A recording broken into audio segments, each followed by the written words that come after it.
Chieftec Chieftronic PowerPlay 1050 watts opinion. The Chiefttronic GPU 1050FC retails for €189. Plus. Good price for its features. Full power at 45 degrees Celsius. Satisfactory overall performance. Tight load regulation.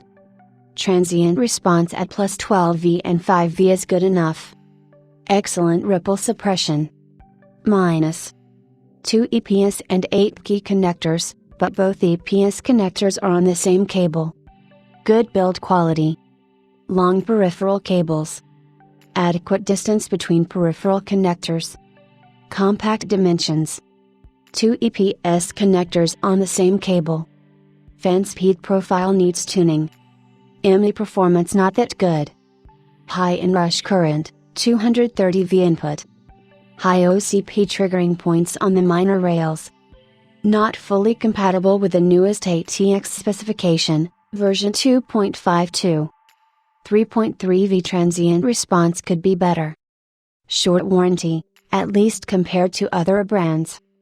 As I am writing this, the Thermaltake Tough Power Gran RGB 1050W costs €219, while the Chiefttronic GPU 1050FC is much more affordable at €188.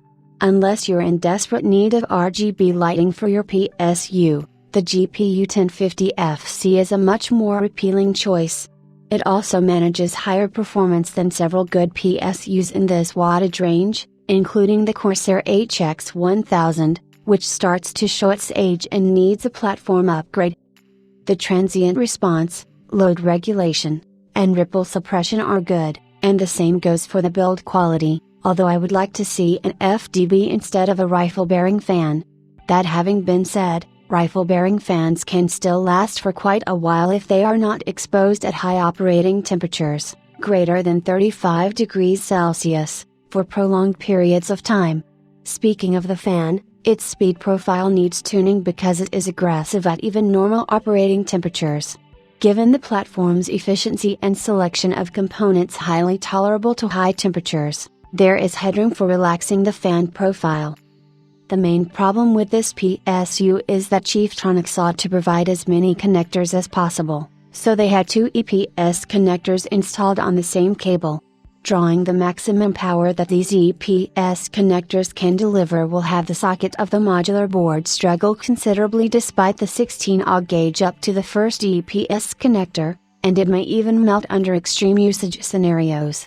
With a proper multi-rail design, OCP would kick in and protect the PSU in such a scenario, but this is a single plus 12V rail PSU, so there is no such safeguard.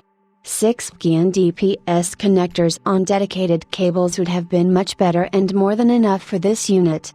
Chiefttronic should do just that with a reversion of this product, and since the GI and DPS cables are electrically compatible, it won't cost them anything to make the change. Using this PSU with such energy-hungry CPUs as the AMD Ryzen Threadripper 3990X would also be safe with a proper cable configuration, even though it can consume more than 450W underload with PBO set to automatically overclock the processor.